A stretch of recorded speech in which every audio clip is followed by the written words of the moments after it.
Hello guys, இன்னைக்கு நம்ம Rebirth of ultimate master மான்வாவோட 14வது எபிசோட எக்ஸ்பிளனேஷன் தான் பார்க்க போகிறோம். இதுக்கு முன்னாடி போட்ட 13 சாப்டரோட எக்ஸ்பிளனேஷன் பார்க்காதீங்க, பார்த்துட்டு வந்துருங்க. அப்போ தான் இந்த சாப்டரோட எக்ஸ்பிளனேஷன் புரியும். சரி வாங்க வீடியோக்குள்ள போகலாம். போன எபிசோட லாஸ்ட்ல என்ன நடந்திருக்குன்னா, நம்ம ஹீரோவும் அந்த கானரோட பிரதர் ரயானை வெறுப்பேதறது மட்டும் இல்லாமல் அவன் கூட பேட்டில் பண்ணுறதுக்கு சேலஞ்ச் அக்செப்ட் பண்ணிட்டு இருந்திருப்பான். அப்புறம் ஜான்ஸோட இடத்துல ஜெர்மி ஃப்ளையன் அப்படிங்கிற ஒரு ரிஃபைனர் அப்ரெண்டிஸ்டுக்கு எப்படி பில்லை ரிஃபைன் பண்ணணும் அப்படின்னு சொல்லியிருப்பான். கடைசியில் நம்ம ஜான்ஸ் டாட கூப்பிட்டு அவனுக்கு அருமையான மரியாதை கொடுத்துருப்பான். லிஸும் இதை பார்த்துட்டு இவரு உண்மையிலேயே நம்ம ஜான்ஸ் டாட் தானா அப்படின்னு மிரண்டு போயிருப்பாங்க. இதோட போன எபிசோட் முடிஞ்சிருக்கும். இந்த எபிசோடோட ஸ்டார்டிங்லயே நம்ம ஜான்ஸும் மிஸ்டர் வால்டன் நீங்க சொன்ன மெத்தட்னால என்னோட சோல் பவர் மட்டும் இன்க்ரீஸ் பண்ணாம நான் இப்ப நெக்ஸ்ட் லெவலுக்கு பிரேக் த்ரூ பண்ணிட்டேன் அப்படின்னு இருக்கான். ஹீரோவும் அப்படியா ரொம்ப சந்தோஷம், ஆனா இதை கேட்கறதுக்குலாம் எனக்கு டைம் இல்ல, நான் ஒரு சில பில்ஸ் ரெடி பண்ணணும் அப்படின்னு கேட்கறான். அவனும் அப்படியே மாஸ்டர் பண்ணிட்டா போச்சு அப்படின்னு சிரிக்கிறான். ஹீரோவும் ஃபர்ஸ்ட் இம்ப்ளான்டிங் எனர்ஜி பில் அப்புறம் இம்ப்ளோடிங் எனர்ஜி பில்லை ரிஃபைன் பண்ணணும் அப்படிங்கிறான். ஜான்ஸும் என்னது இம்பாக்டிங் எனர்ஜி அப்புறம் இம்ப்ளோடிங் எனர்ஜி பில்லா, இது ரெண்டுமே செகண்ட் லெவல் எனர்ஜி பில்லு, இதை ரிஃபைன் பண்றதுக்கு அட்லீஸ்ட் செகண்ட் லெவல் ரிஃபைனராவது இருக்கணும், ஆனா நான் ஃபர்ஸ்ட் லெவல்ல தானே இருக்கேன், என்னால இது எப்படி பண்ண முடியும் அப்படின்னு பதறான். ஹீரோவும் டே நான் இங்க இருக்கும் போது எதுக்கு பயப்படுற, போய் இன்கிரீடியன்ஸை ரெடி பண்ணு, இன்னைக்கு நாள் ஃபுல்லா ஆனாலும் சரி அந்த பில்லை ரிஃபைன் பண்ணாம நான் இங்க இருந்து போக மாட்டேன் அப்படிங்கிறான். ஜான்ஸும் என்னது மிஸ்டர் வால்டன் எனக்கு பில் ரிஃபைன் பண்ண சொல்லி தர போறாரா, அப்ப உண்மையிலேயே இவரும் ரிஃபைனர் தானா, ஆனா இது எப்படா சாத்தியம் அப்படின்னு ஷாக் ஆகுறான். அப்புறம் அந்த இன்கிரீடியன்ஸ் எல்லாம் ரெடி பண்ணோட்டி ஹீரோவும் பரவாயில்ல நாம ரிஃபைன் பண்ணக்கூடிய பில்லுல ரெண்டுலயுமே ஒவ்வொரு பில்லை ரிஃபைன் பண்ற அளவுக்கு இன்கிரீடியன்ஸ் இருக்கு, ஓகே தான் ஸ்டார்ட் பண்ணுவோமான்னு கேட்கறான். ஜான்ஸும் மிஸ்டர் வால்டன் என்னதான் ரிஃபைனருக்கான நாலேஜ் வச்சிருந்தாலும் அவரு ரிஃபைன் பண்ணும்போது அந்த பில்லு சக்சஸ் ஆகுமா இல்லையான்னு சொல்ல முடியாது, இவரை வச்சுட்டு நான் என்னடா பண்ணட்டும் அப்படின்ட்டு மிஸ்டர் வால்டன் லெவல் 1 ரிஃபைனர் ஒரு பில்லை ரிஃபைன் பண்ணும்போது அதோட ரிஃபைனிங் ரேட் 60 இல்லைனா அதுக்கு மேலே இருக்கலாம், ஆனா எல்லா ரிஃபைனர்னாலையுமே அந்த பில்லை சக்சஸ்ஃபுல்லா ரிஃபைன் பண்ணிட முடியும் அப்படின்னு சொல்ல முடியாது. ஆனா நாம இப்ப 2 பில்லை ரிஃபைன் பண்ண போறது அப்படிங்கிறது ரொம்பவே ஆபத்து, இது கண்டிப்பா ஃபெயிலியர்ல முடியறதுக்கு தான் அதிக வாய்ப்பு இருக்கு, அது மட்டும் இல்லாம நம்ம கிட்ட போதுமான அளவுக்கு இன்கிரீடியன்ஸும் இல்லை அப்படிங்கிறான். ஹீரோவும் ஜஸ்ட் ரிஃபைனிங்கை ஸ்டார்ட் மட்டும் பண்ணு, நான் என்ன சொல்றனோ நீ அதை பண்ணா போதும் அப்படிங்கிறான். ஜான்ஸும் ஓகேன்ட்டு பில்லை ரிஃபைன் பண்ண ஆரம்பிக்கிறான். ஹீரோவும் டே முட்டாள் அதை என்னடா இவ்வளவு ஸ்லோவா பண்ற, வேகமா அந்த பில்லை ஃபியூஸ் பண்ணு, அப்புறம் பேலன்ஸ் இருக்க மெடிசினையும் கேதர் பண்ணுடா முட்டாள், அப்புறம் இதெல்லாம் ஃபோக்கஸ் பண்ணி கேதர் பண்ற வழியை பாடுறா சோத்துக்கு சேர்த்த சோம்பேறி, ஏன்டா எல்லாம் எனக்குனே வரீங்க அப்படின்னு அந்த ஜான்ஸை கழுவி கழுவி ஊத்திட்டு இருக்கான். அவனும் ஒரு வழியா கடைசியில் அந்த 2 பில்லையும் ரிஃபைன் பண்ணிட்டு நானு சக்சஸ்ஃபுல்லா இந்த பில்லை ரிஃபைன் பண்ணிட்டேன், அதுவும் இந்த இம்பாக்டிங் அப்புறம் இம்ப்ளோடிங் எனர்ஜி பில்லு, இது ரெண்டுமே கஷ்டமான பில்லு, இதையே நான் ரிஃபைன் பண்ணிட்டேன், இந்த இடத்துல என்ன நடக்குது, நான் பண்ணனது ரியல் தானா, என்னோட கண்ணை என்னாலேயே நம்ப முடியல, இதுக்கெல்லாம் காரணம் என்னோட மாஸ்டர் வால்டன் தான், அவரு இன்னைக்கு டே ஃபுல்லா எனக்கு எப்படி ரிஃபைன் பண்ணணும் அப்படின்னு சொல்லி கொடுத்துருக்காரு,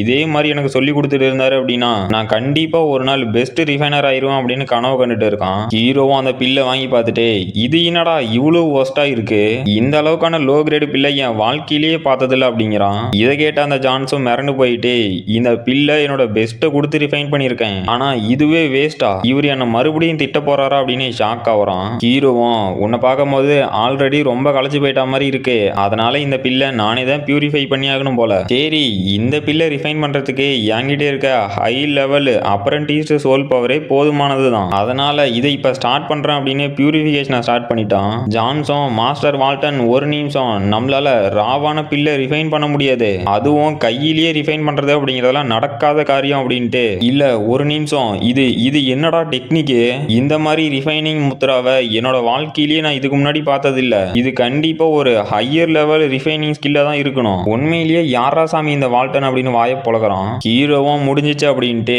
இல்ல என்னால இந்த பில்லை இந்த அளவுக்கு தான் ரிஃபைன் பண்ண முடிஞ்சிச்சா, என்னோட சோல் பவர் அப்ப எவ்வளோடா வீக்கா இருக்குது, சரி ஓகே இந்த இம்பாக்டிங் எனர்ஜி பில்லை வச்சு என்னால 3 நாளைக்குள்ள ஆர்ஜின் நிலத்தை ரீச் பண்ணிட முடியும், அப்புறம் மீதி இருக்க இம்ப்ளோடிங் எனர்ஜி பில்லை என்னோட பேக்கப்காக வச்சுக்க போறேன் அப்படிங்கிறான். ஜான்ஸும் மிஸ்டர் வால்டன் நீங்க இப்ப 72 முத்ராவை யூஸ் பண்ணிருக்கீங்க, அது மட்டும் இல்லாம இந்த பில்லு ஹை குவாலிட்டியில இருக்கு, மிஸ்டர் வால்டன் நீங்க உண்மையிலேயே சொர்க்கத்துல இருந்து இறங்கி வந்த கடவுள் தான், ஏன்னா நீங்க ரெடிமேடு பில்லை ரிஃபைன் பண்ணது மட்டும் இல்லாம அதை ஹை குவாலிட்டிலையும் ரிஃபைன் பண்ணிருக்கீங்க, நான் லைஃப் லாங் உங்களை ஃபாலோ பண்ணணும், தயவு செஞ்சு எனக்கு அதுக்கு பர்மிஷன் கொடுங்க அப்படின்னுட்டு இருக்கான். அப்புறம் ஹீரோவும் அவன் பேசாத கேட்க முடியாம கிளம்பிட்டான். நம்ம ஜெர்மியும் அங்க ஒரு கூட்டத்தை கூட்டி வச்சு நான் கடைசியில இந்த பில்லை ரிஃபைன் பண்ணிட்டேன் அப்படின்னு கத்திட்டு இருக்கான். அப்போ லிஸும் நம்ம ஹீரோவை பார்த்துட்டு ரொம்பவே தேங்க்ஸ் மிஸ்டர் வால்டன் அப்படிங்கிறாங்க.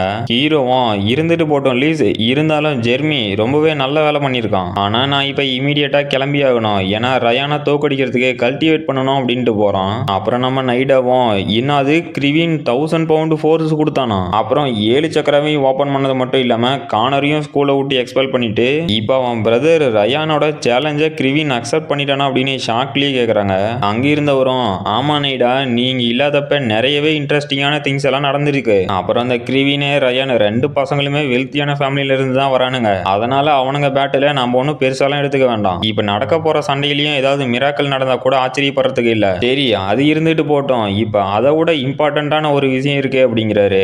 இவர் தான் இந்த கல்டிவேஷன் அகாடமியோட டீன் சாமுவல் ஒயிட். அந்த சாமுவலும் நைடா உனக்கு 21 வயசு ஆயிருச்சு, இந்த யங் ஏஜ்லயே ஷேப்டு ரீலத்துல மார்ஷல் மோனராஜ் ரீலத்தோட லெவல் 1 ரிஃபைனரா மாறி இருக்க, உனக்கு உண்மையிலேயே பிரைட்டான ஃபியூச்சர் இருக்கு. அப்புறம் சீக்கிரமா உனக்கு ஒரு பேன்க்யூட்டை வச்சு இந்த அகாடமியோட வைஸ் பிரசிடென்ட்டா உன்னை மாத்தணும் அப்படின்னு இருக்காரு. நைடாவும் அவரு பேசுறதையும் கேட்டுட்டு ஹீரோவின் நினைச்சுக்கிட்டே இல்ல அந்த கிரிவின் முட்டாள் எப்படி அவனோட சக்கராவை ஓபன் பண்ணணும், இங்க ஏதோ தப்பு நடந்திருக்கு, நான் கண்டிப்பா அவனை தடுத்து நிறுத்தியாகணும், நாம மீதி விஷயத்தை அப்புறமேட்டுக்கு பேசிக்கலாம் டீன் அப்படின்ட்டு போறாங்க.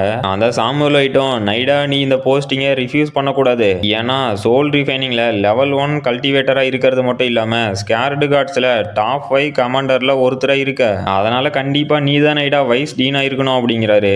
அவங்களும் அவரு சொல்றது எதையுமே கேட்காம அந்த முட்டாள் கிரிவின் ரயான் கூட சண்டை போட்டான் அப்படின்னா கண்டிப்பா சாகிறதுக்கு தான் வாய்ப்பு இருக்கு, இல்ல செத்தே போயிருவான், நான் அவனை தடுத்து நிறுத்தி ஆகணும் அப்படின்ட்டு போறாங்க. அப்போ அந்த சாமுவல் ஐட்டம் அங்கிருந்து நைடாக்கு முன்னாடி செம ஃபாஸ்டா வந்துட்டு அந்த லூசர் 7 சக்கரவையும் ஓபன் பண்ணிட்டானா, இது உண்மைதான். அது மட்டும் இல்லாம நைடா இது நம்புறதுக்கு என்னதான் கஷ்டமா இருந்தாலும் அவன் இப்ப ஆரிஜின் இல்லத்துக்கு பிரேக் த்ரூ பண்ண போறான் அப்படிங்கிறாரு. என்னது பிரேக் த்ரூவா? இல்ல என்னதான் அவன் பிரேக் த்ரூ பண்ணி ஆரிஜின் இல்லத்தையே ரீச் பண்ணனாலும் அந்த ரயான் இவனோட ஆப்பனண்ட் கிடையாது, ஏன்னா அவன் இந்த ஸ்கூலோட 3rd ரேங்கிங்ல இருக்கான். அது மட்டும் இல்லாம அவன் கூடிய சீக்கிரமே மார்ஷல் மாஸ்டர் இல்லத்தை பிரேக் த்ரூ பண்ண போறான். அப்புறம் கிரிவின் சொன்ன கைட்லைன்ஸ் மூலியமா தான் என்னால ஸ்மூத்தா லெவல் 1 ரிஃபைனரை ரீச் பண்ண முடிஞ்சிச்சு, என்னால அவன் அடிபட்டு சாகிறத பார்த்துட்டு இருக்க முடியாது அப்படின்ட்டு போறாங்க. அந்த சாமுவல் வைட்டும் ஓ அப்படியா, சரி அப்படின்னா நானும் உன் கூட வந்து அந்த ஸ்டூடெண்டோட அபிலிட்டி என்னன்னு தெரிஞ்சுக்கிறேன், இந்த ஸ்கூலோட 3rd ரேங்கிங் ஸ்டூடெண்ட் அப்புறம் புதுசா பிரேக் த்ரூ பண்ண ஸ்டூடெண்டா, இது கொஞ்சம் இன்ட்ரெஸ்டிங்கா தான் இருக்கு அப்படின்ட்டு போறாரு. அப்புறம் இந்த கல்டிவேஷன் அகாடமியோட 10 மடங்கு கிராவிட்டி ஃபோர்ஸ் இருக்க ரூமை காட்டுறாங்க.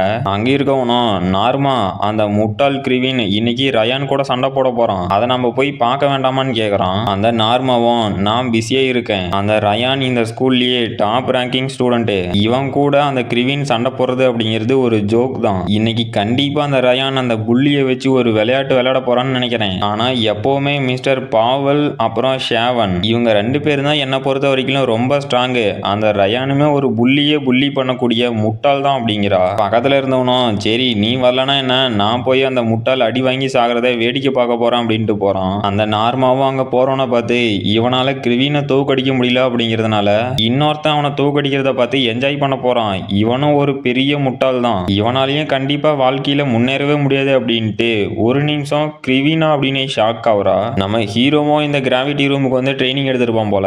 அப்புறம் அந்த கல்டிவேஷன் அகாடமியோட மார்ஷல் அரீனால காட்டுறாங்க, அந்த ரயானும் மெடிடேட் பண்ணிட்டு உட்காந்துட்டு இருக்கான். அப்ப அங்க இருக்கவனுங்களும் டே கிரிவின் இன்னைக்கு வருவானா வரமாட்டானா, இந்த பேட்டில்ல ஜெயிப்பானா ஜெயிக்க மாட்டானா, இல்ல உயிரோட இருப்பானா இருக்க மாட்டானா, அட ஆமா இல்ல அந்த முட்டாள் எதுக்கு இங்க வந்து சாக போறான், அவனோட டிக்னிட்டியை விட்டு கொடுத்துட்டு கண்டிப்பா உயிரோட இருக்கிறதுக்கு தான் பாப்பான் அப்படின்னு பேசிட்டு இருக்கானுங்க.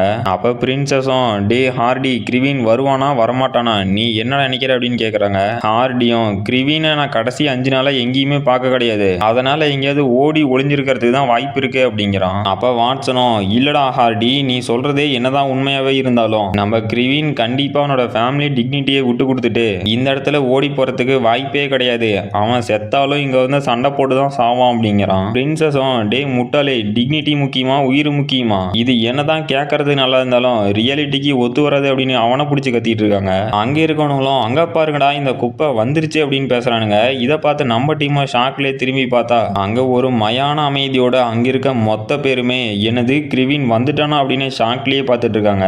நம்ம ஹீரோ வந்ததை பார்த்து அந்த ரயானும் டே கிரிவின் இன்னைக்கு நீ கண்டிப்பா செத்தடா அப்படின்னு நினைக்கிறான். அப்புறம் கைஸ் அடுத்த எபிசோட்ல பயங்கரமான ஃபைட் சீன் ஒன்று இருக்கு, யாரும் மிஸ் பண்ணிடாதீங்க, இனிமே தான் மான்மாவே சூடு பிடிக்க போகுது.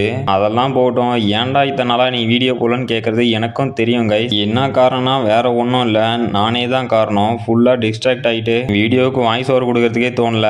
அதனால தான் இத்தனை நாளாக எபிசோடு வரல. இதுக்கு மேலே ஃபோக்கஸ் ஆகிட்டு டெய்லியும் ஒரு எபிசோடு போட ட்ரை பண்ணுறேன். இருந்தாலுமே வாரத்தில் 1 இல்லைனா 2 நாள் வீடியோ இல்லைனா கோச்சிக்காதீங்க. அதுக்கு காரணம் நான் காலேஜ் போயிட்டுருக்கேன். அது மட்டும் இல்லாமல் இப்போ எக்ஸாம் நடந்துட்டுருக்கு. அது இன்னும் ஒரு 4 எக்ஸாம் இருக்குது. 4 நாள் நடக்கும். அப்புறம் இதோட இந்த எபிசோட் முடிஞ்சு போச்சு. இந்த வீடியோ பிடிச்சிருந்துச்சு மறக்காம லைக் பண்ணுங்கள், ஷேர் பண்ணுங்கள், சப்ஸ்கிரைப் பண்ணுங்கள். நாம அடுத்த வீடியோவில் பார்க்கலாம்.